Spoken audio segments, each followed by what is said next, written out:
एक लड़का पैदल किसी रास्ते से जा रहा था। उस लड़के ने देखा कि सामने वाली बिजली के खंभे पर एक कागज की पर्ची चिपकी पड़ी है और उस पर्ची में कुछ लिखा हुआ है।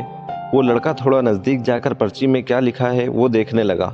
उस कागज की पर्ची में लिखा था, कल इस रास्ते से गुजरते वक्त मेरे 100 रुपए कहीं गिर गए थे। मैंने ढूंढने की बहुत कोशिश की लेकिन मुझे वो नहीं मिले। कहीं भी किसी को भी मेरे 100 रुपए मिले तो इस पते पर पहुंचा दे। पर्ची में उसका एड्रेस भी लिखा हुआ था। लड़के को ये पर्ची पढ़कर उस एड्रेस पे जाने का मन करने लगा। वो लड़का उस एड्रेस पे जाने के लिए आगे बढ़ने लगा। उस एड्रेस पे जाकर लड़के ने देखा कि वहाँ पर एक झोपड़ी है। लड़के ने बाहर से आवाज लगाई तो उस झोपड़ी में से एक वृद्ध औरत लाठी के सहारे बाहर आने लगी। लड़के को पता चल गया कि वृद्ध औरत सिर्फ अकेली ही है, इस झोपड़ी में रहती है। वो लड़के ने इस वृद्ध औरत से कहा कि माँ जी, आपके 100 रुपये जो गिर गए थे वो मुझे मिले हैं, ये रहे आपके 100 रुपये।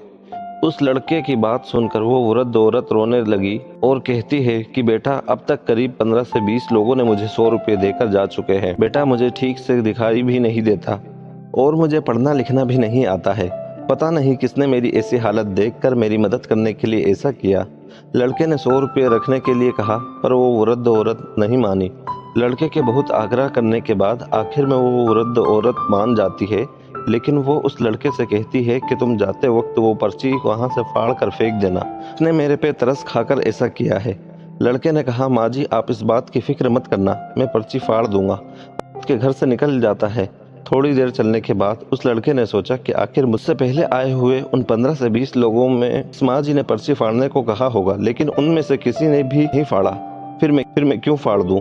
वो लड़का उस पर्ची को बिना फाड़े ही वहां से चला जाता है। उस लड़के के मन में उस व्यक्ति के लिए बहुत ही आदर और सम्मान था जिसने ये तरीका ढूंढा और उस जरूरतमंद वृद्ध औरत की मदद की। हमारे मन में सिर्फ किसी जरूरतमंद की मदद करने के लिए इच्छा होना चाहिए, क्योंकि मदद करने के तो बहुत सारे तरीके होते हैं।